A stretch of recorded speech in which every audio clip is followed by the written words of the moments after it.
and welcome back to Room 303 AP English World of Ideas Lectures, the Introduction to Plato and to Republic. Let's just review where we've been before we now turn to our study of Republic 6-7. In many ways, the heart of Republic, and certainly in many ways, the heart of the Western literary tradition, philosophic tradition. I'll try to explain what I mean by that. Just to remind, Republic 1, the question is, what does it mean to do the right thing? Referenced in that word justice. Go back and look at it one more time, because so much of what we're looking at in Republic 6-7 is a return back to the idea of justice. The Thrasymachon argument in Republic 1 is, might makes right. Socrates will respond to that argument, and he'll give a counter-response, but it's somewhat dubious, leading to Republic 2, where Glaucon, using the myth of Gyges, will resurrect one of the age-old questions about ethics and morals. Namely, if you had supreme power, the power of invisibility, for example, what would keep you from doing naughty? Why would you be a good person if you could do bad things and get away with it? I, in 303, changed the myth of Gyges to the myth of Maverick. And again, just to go back, to make sure that you understand the question. The money falls. You want the money.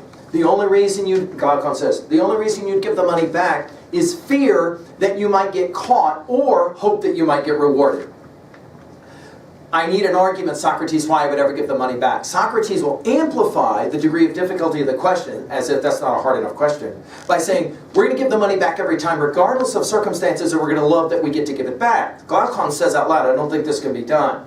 Socrates says it can be done, but it's going to take me a while, and I'm going to make several arguments. A primary argument from analogy will be that the state, or the group, or the republic, now you know the title, is very much like the individual in some fundamental ways. So let's figure out what is an ideal or a just state, and from that we'll extrapolate to the idea of a just individual. He then will build, that's your triangle, okay? He then will build off of a singular notion. You are your education. Whatever you've been exposed to or not exposed to, in many ways will predetermine the kind of individual that you are. To that degree, discrimination. I don't know if that's a word that I used earlier, but I would write it in my notes. Discrimination is key. The ability to discriminate or to tell the difference between two kinds of actions will be central to the understanding of Plato's pedagogy, P-E-D-A-G-O-G-Y. Now we're going to get to that in more detail in a moment. So for those of you that wrote that word discriminate down, don't worry. You're going to understand it through a word picture from Republic 7 in a bit. We will have then the creation of an idealized group. That idealized group, let's say three things about it in review. From Book 3, that idealized group will divide then into three classes. You will have the leaders, you will have some notion of the soldiers, or the auxiliaries, and then you'll have the workers, the people that do all the real work of the society. Again, the notion here is not that these classes are divided up according to certain kinds of benefits or rewards, privileges we might say, but rather functional. In other words, each person within the group does the job that he or she has been born to do, or better yet, educated to do. Although, using the myth of the Phoenician myth of the metals, they're the same thing. Again, if you have gold in your veins, you're a leader. If you have silver in your veins, you're a soldier. If you have bronze in your veins, you know, you're a worker. And that's just the way that it is. The idea then is, from there we begin to extrapolate what makes this ideal state ideal. Four cardinal virtues. Again, go back to your little mnemonic, overrelated to memory, mnemonic symbol of your triangle. Our leaders will have wisdom, not knowledge, wisdom. It obviously involves knowledge, but it is the ability to use knowledge in socially appropriate ways. Wisdom. Our soldiers will have courage, run towards the bullets was our mantra. Our workers will have self-discipline. They will do the job for which they have been trained to do. And when you have a balanced state where everyone's doing their job well, his or her job well, we call that justice. Now that is justice within the state. We now are ready to extrapolate to justice within the individual at the end of Republic 4.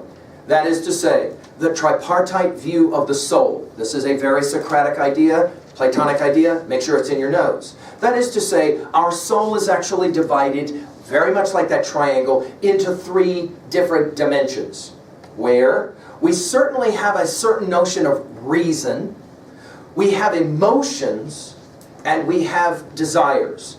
If we are not careful, those desires and emotions will govern our actions, and for Socrates, that is the wounding of justice, as it sometimes is called, the hurting of justice. In other words, you're not a very just individual if you let your emotions and your desires run away with that chariot word picture. On the other hand, if reason is the one driving the other two ponies, you're going to stay in the middle of the road, i.e. justice. That is to say, it isn't a very difficult thing to reason. You really don't want to live in a society where when somebody drops money on the floor, it's taken. Because to extrapolate that will of course mean that if you show up at the ER, you might show up at the ER and there's nobody even there to take care of you or the one you love. Or the one who is working at the ER never actually did medical school, they just cheated their way through medical school. You probably don't want that person working on your brain. In other words, it's pretty easy to get to the answer to the question, why would I give the money back? And Socrates does one of these numbers where he kind of like wipes his hands of it at the end of Republic 4. Republic 5 is those three waves. And it's a return back to some of the ideas from earlier in Republic.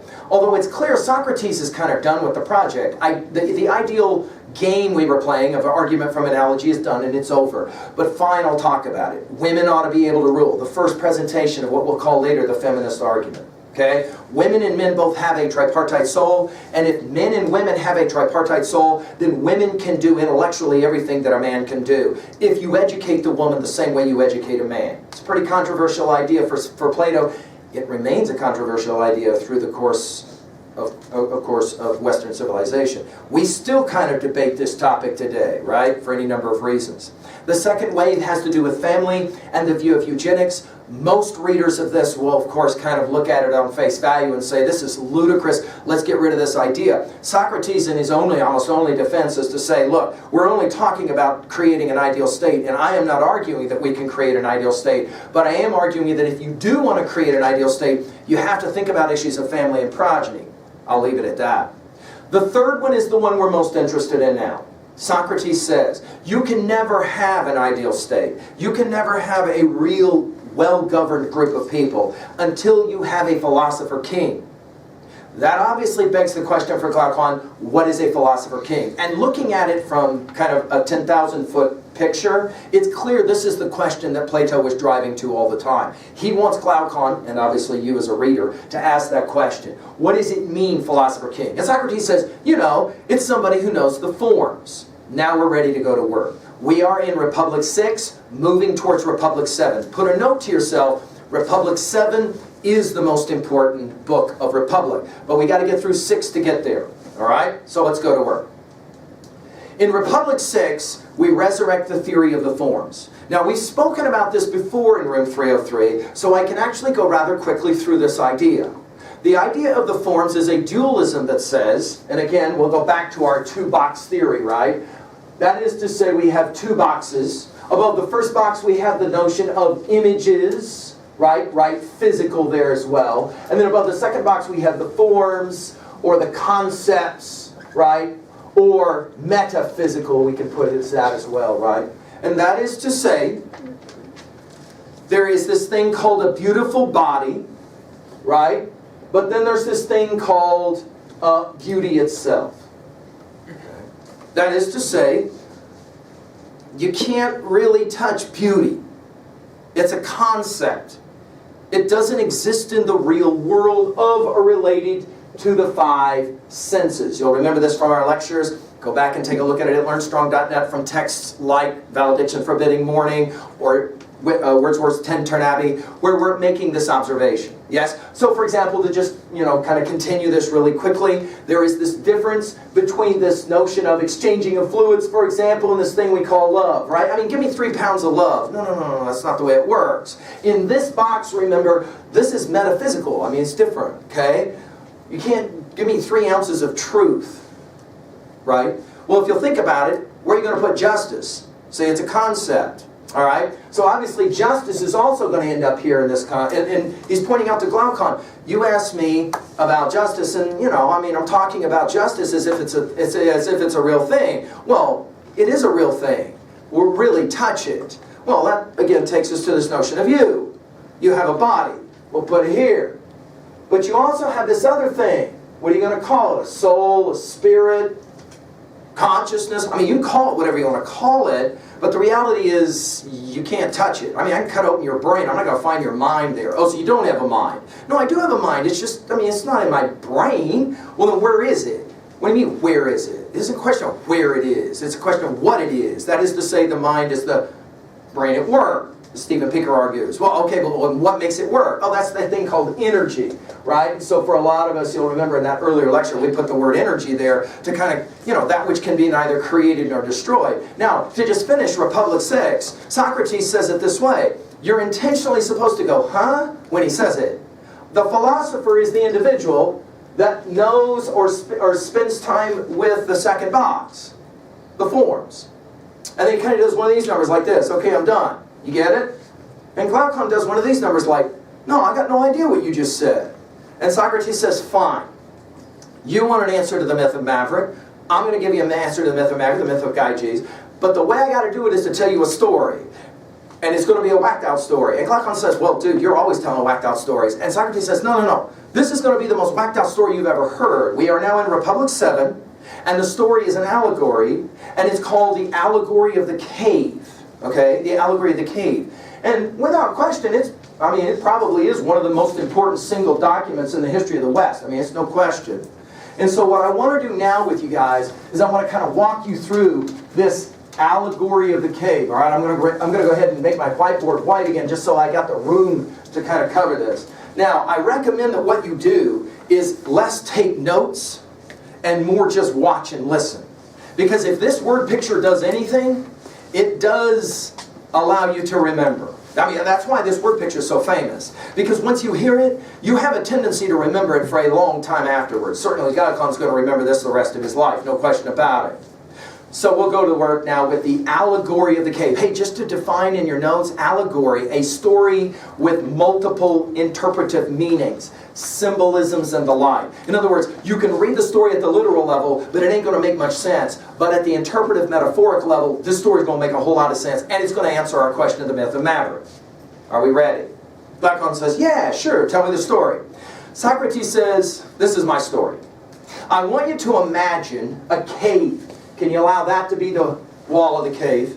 And I want you to imagine that there's a group of people who live in this cave, and they are chained up, sitting on the ground, chained up. Allow the X's to represent that. Okay? Behind them is a walking path, and behind that is a firebird.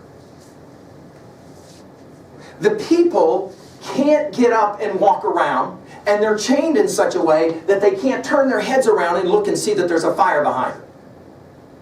From outside of the cave comes walking people down the path, two at a time, and they're talking. When they get to right here, Socrates asked Glaucon, what appears on the wall? I mean, think about this for a moment. It makes total sense, right? So they're walking here. We got a fire here. When they get right here, what happens on the wall? And Glaucon's a good student. He says, well, yeah, there's shadows. That is right.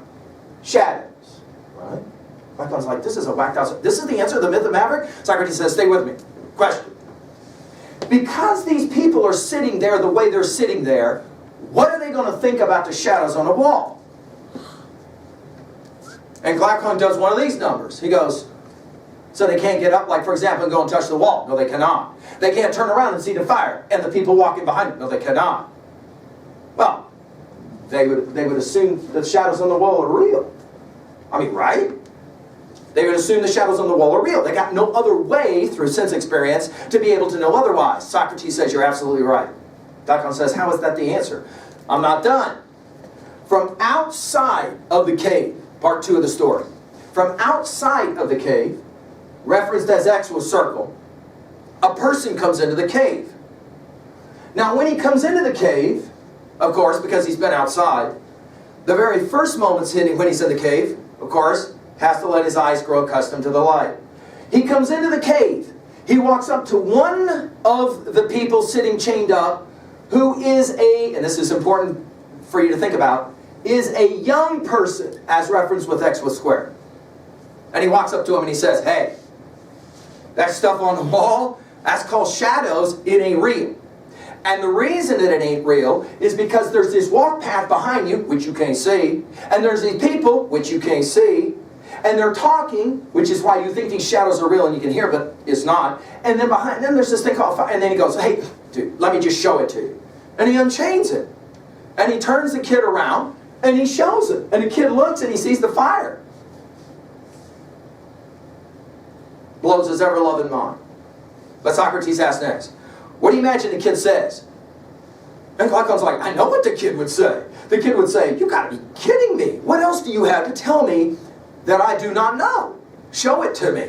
This is unbelievable. I thought all my life that was real. It ain't real, is it? No, it ain't. Socrates says that's not what he says. That is not what he says. That is not what he says. What he says is, you are a troublemaker. Leave me alone. Chain me back up. I want to look at shadows on a wall some more. Glaucon says, dude, ain't nobody would ever say that. Socrates says, it's my story, it's how I'm telling it. Glaucon asks, is that what he does? That is not what he does. What does he do? He takes this kid, kicking and screaming, and he drags him by the hair out of the cave. Kid don't want to go. Drags him out. A lot of fear, a lot of pain involved in that project. And of course, when he takes him outside of the cave, immediately, for the first time, his eyes see the sun, and he is, you can of course say it with me now, because it becomes one of the most famous lines in all of Western thought, blinded by the light. And the kid goes like this, oh, this is great, great, great, great. So now I'm outside and I'm completely blind. Wow, high five, you've really taken good care of me here. And the teacher says, no, wait, just wait. Your eyes will start to grow accustomed to this light. Here in a bit you're going to see shadows, movements, then you're going to see symbols and stuff. Over time, you're going to figure out something, namely, the sun is the source of light. You're going to be able to see everything. It's going to be amazing. And sure enough, that's exactly what happens. Blows the kid's ever-loving mind. And he realizes it in a moment. Whoa, I thought that was bright inside the cave, the fire. But now I get it. The sun? That's incredible. And all of a sudden, in a moment, he realizes that what he thought was real inside of the cave, these shadows on the wall, none of it was real. Glaucon again goes, this is an interesting story, but how is this the answer to the myth of Maverick? Wait, I'm not done. Part 3 of the story. Question. To Glaucon. Question. What do you think this kid's going to do now that he's been dragged out into the light of the sun? Let's just call him now Triangle with Circle. Okay? What do you think he's going to do? And Glaucon goes, I know what he's going to do. He's going to go down to Cozumel and he's going to hang out on a beach for the rest of his life so he can lay in the sun. Not what happens. My story, I'm telling it, not what happens. Well, what does he do? Socrates says, I'll tell you what he does. He says, I gotta go tell these guys who are living in the cave. I gotta go tell them that what they're looking at on the wall, it ain't real. These are shadows on a wall. So he goes back into the cave. Of course, the moment he goes from the light of the sun back into the cave, what happens? Well, he can't see very well. He's hitting his head against the ceiling of the cave and walking into a wall. But he walks in, he's so excited, he goes, fellas, I got great news. You're not even going to believe this. And what do they say to him? Socrates asks, what do they say to him? They say, you're a troublemaker. You need to stay away from me. Of course, people like this end up getting what? Shot, crucified. Right? You're a troublemaker. Stay away from me. I got no interest in you. And he says, no. Dude, I got to show you this. Nobody wants to hear it. So what's he do? Well, he goes up to one of the youngest, unchains him, turns him around, shows it, drags him out. The recapitulation, the repeating. You get it? Socrates says, there's your answer. There's your story. And Glaucon's like, no. That is no answer to the myth of Maverick question. Socrates says, wait. It's an allegory. I just told you the story. Now I'm going to tell you what it means. Are you ready? And Glaucon's like, dude, I've been ready for a long time. Why is this taking so long? Socrates says, sometimes good stuff takes a long time. You got a little while before any of this starts to make sense to you, even. Glaucon's like, all right, fine. Tell me what the story means. And Socrates says, I will. How about this one? You are not the one behind the Maverick counter. You've been watching it all on the camera. It's some young kid behind the counter. You watched the whole thing. Mama walked in, she dropped her money, she treated the guy badly, walked out. You watch the kid, he comes around, he does his little dance, 5 bones, sets it on the counter. 30 minutes before time to get off work, he puts the money inside of his pocket. That's when you walk in. Ding-a-ling-a-ling, bell rings. Kid goes, what's up? You go, I need to talk to you for a second. About what? So here's the deal. I know what went down today earlier. Kid does one of these numbers, like, what are you talking about? No, don't worry about it, dude. I'm not a cop or nothing. I know what went down. Some babe came in, she dropped 5 bones, went to the floor, then went to the counter. It's in your pocket. The kid does one of these numbers. You into cops? Dude, I'm not the cops. I'm not interested in the cops. I'm interested in that a bones is in your pocket. The kid does this. You ain't getting my money. My money is my money. And you say, I'm not interested in the money. But I know it's in your pocket. Pull it out. He does one of these numbers. But he's doing one of these, right? Like, it's my money. You're like, you're not listening to me. I'm not interested in that money.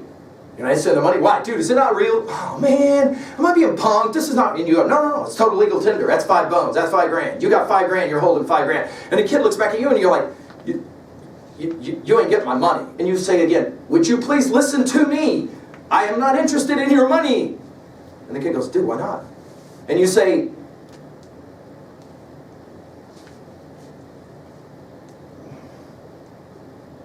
because it ain't real. What do you mean it ain't real? You just told me it's legal tender. No.